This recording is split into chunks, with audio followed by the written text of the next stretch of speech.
প্রচণ্ড ঝড় বৃষ্টির মধ্যে ছোট বোনদের নিয়ে কী খাবার বানালাম সেটা জানতে হলে অবশ্যই পুরো ভিডিওটা দেখতে হবে। হ্যালো এভরিওয়ান, আসসালামু আলাইকুম। সবাই কেমন আছেন? আমরা আলহামদুলিল্লাহ ভালো আছি। তো বাইরে প্রচুর পরিমাণ ঝড় বৃষ্টি হচ্ছিল, তখন আমরা ভাবলাম যে কিছু একটা বানাবো। তো আমার ছোট বোনরা খুবই আবদার করছিল যে তারা পিৎজা খাবে, বাট পিৎজা তো সবসময় বানানো পসিবল হয় না। কারণ পিৎজা বানানোর জন্য যা যা দরকার, যেমন চিজ বাসায় ছিল না, চিজ তো না হলে পিৎজাটা হবে না সুন্দর মতো। তো বাইরে যেহেতু অনেক ঝড় বৃষ্টি হচ্ছিল, তাই সম্ভব ছিল না বাইরে থেকে কিনে আনা। এজন্য আমরা ভাবলাম যে তাহলে আমরা বার্গার বানাবো। আর বার্গার বানানোর জন্য যা যা দরকার ঘরেই ছিল মোটামুটি, তো এই জন্য আমরা প্রস্তুতি নিয়ে নিলাম।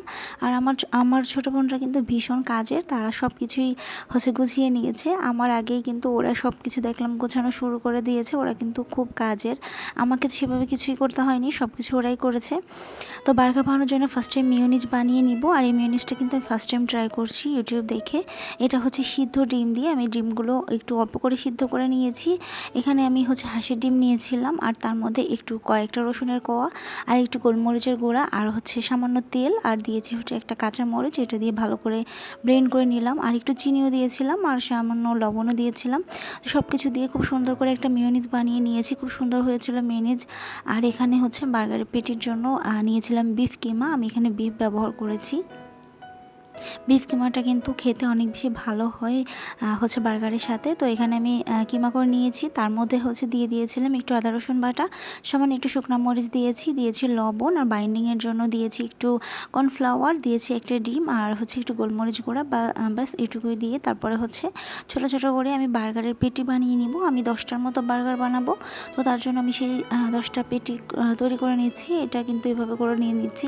তবে আমার এটা একটু ছোট হয়েছিল, আর একটু বড় করলে ভালো হতো, কারণ এটা কিন্তু যখন ভাজবো আমি চুলায় তখন কিন্তু আরও ছোট হয়ে যায়। তো এদিকে আমার বোনরা দেখলাম শসা টসা সব কিছু রেডি করে ফেলেছে কেটে। ওরা কিন্তু খুব সুন্দর করে সব কিছু গুছিয়েছে। আমি দেখলাম যে আমি সেভাবে আসলে কিছুই করিনি, ওরাই সব কিছু করেছিল, জাস্ট আমি একটু বানিয়েছিলাম। ওরা আমাকে অনেক হেল্প করেছে। পেঁয়াজ শসা যা যা লাগবে ওরা সব কিছু রেডি করে ফেলেছে। এদিক দিয়ে আমি চুলায় প্যান বসিয়ে দিয়েছি। এখন পেটিগুলো আমি ভেজে নিব তেলের মধ্যে। বাইরে এত বৃষ্টি হচ্ছিল, মানে অনেক বৃষ্টি, যে বাইরে থেকে কিছু নিয়ে আসার মতো অবস্থা ছিল না। জানালা দিয়ে আমি দেখিয়ে দিলাম আপনাদেরকে বৃষ্টি। তো এই যে বার্গারের পেটিগুলো আমি তেলের মধ্যে দিয়ে খুব ভালো করে এপাশ ওপাশ করে ভেজে নিব। একটু চুলার আঁচটা আমি লোতে রেখে তারপরে ভেজে নিব। আর এই বার্গারটা কিন্তু খেতে ভীষণ মজা হয়েছিল। ঘরে থাকা উপকরণ দিয়ে কিন্তু খুব সহজেই সুন্দর করে বানানো যায়। আসলে যদি মন চায় তাহলে এভাবে কিন্তু বানানো যায় বাসাতেই, বাইরে না গিয়ে, রেস্টুরেন্টে না গিয়েও কিন্তু বাসায় বসে খুব সুন্দর সুন্দর মজাদার খাবার তৈরি করা যায় যদি বুদ্ধি থাকে। তো এই যে সবগুলো বার্গারের পেটি আমি এভাবে করে নিব। আর এই যে মেয়োনিজটা দেখেন কত সুন্দর পারফেক্ট হয়েছে।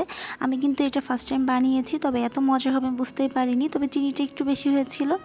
তাছাড়া সব কিছু ঠিক ছিল। আর এই যে বার্গারে যে বানগুলো লাগবে সেগুলোও নিয়ে আসা হয়েছিল। তো বার্গারের আমি 10টা বার্গার বানাবো, তার জন্য এবার বানগুলো রেডি করে নিলাম। মাঝখান থেকে একটু বানগুলো কেটে নিয়েছি। কেটে নিয়ে বানগুলাও কিন্তু আমি এই তেলের মধ্যে একটু করে সেঁকে নিব, মানে হালকা করে একটু সেঁকে নিচ্ছি আর কি।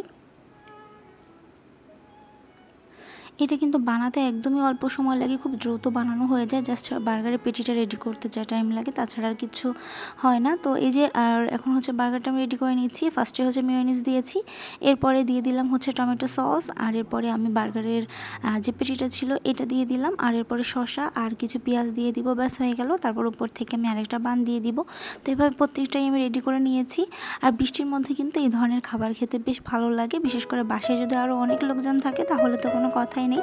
একা খেতে কিন্তু ভালো লাগে না, সবাই একসাথে খেতে ভালো লাগে। তো বার্গারটা কিন্তু বেশ ভালো হয়েছিল খেতে, সবাই বলেছে ভালো হয়েছে। আমার আসলে এখানে কোনো ক্রেডিটই নাই, ওরাই সব কিছু করেছে, জাস্ট আমি একটু রেডি করে দিয়েছি আর কি। তো এভাবে সবগুলো আমি তৈরি করে নিয়েছি। আপনারাও কিন্তু চাইলে বৃষ্টির দিনে এভাবে ঘরে বসে বার্গার তৈরি করে নিতে পারেন খুব সহজে, যদি ঘরের মধ্যে শুধু চিকেন কিংবা বিফ থাকে, এই দুটো থাকলেই কিন্তু বার্গার তৈরি করা যায়। আর মেয়োনিজ তো এভাবে বানানোই যায়। তো মেয়োনিজটা কি এভাবে আসলে তৈরি করেছে ফার্স্ট আমি জানি না, তবে খুবই সহজ এভাবে বানানো, আর খেতেও কিন্তু বেশ ভালো হয়, ঠিক দোকানের মতোই হয়। তো এই যে বার্গারটা এই যে রেডি হয়ে গিয়েছে, দেখতে কিন্তু সুন্দর লাগছে না, একদম দোকানের মতো মনেই হচ্ছে না যে এটা বাসায় আমি বানিয়েছি এত অল্প উপকরণ দিয়ে। তো এই যে সবগুলো আমার রেডি হয়ে গিয়েছে, আর খেতেও কিন্তু বেশ ভালো ছিল। তো আপনারাও চাইলে এভাবে বাসায় কিন্তু বানিয়ে নিতে পারবেন। আমি ওদেরকে দিয়ে একটু টেস্ট করিয়েছি ফার্স্টে, কেমন হয়েছে, ওরা কিন্তু খুব সুন্দর এক্সপ্রেশন দেয়। তো আজকের ভিডিওটা পর্যন্তই ছিল। সবাই ভালো থাকবেন, আল্লাহ হাফেজ।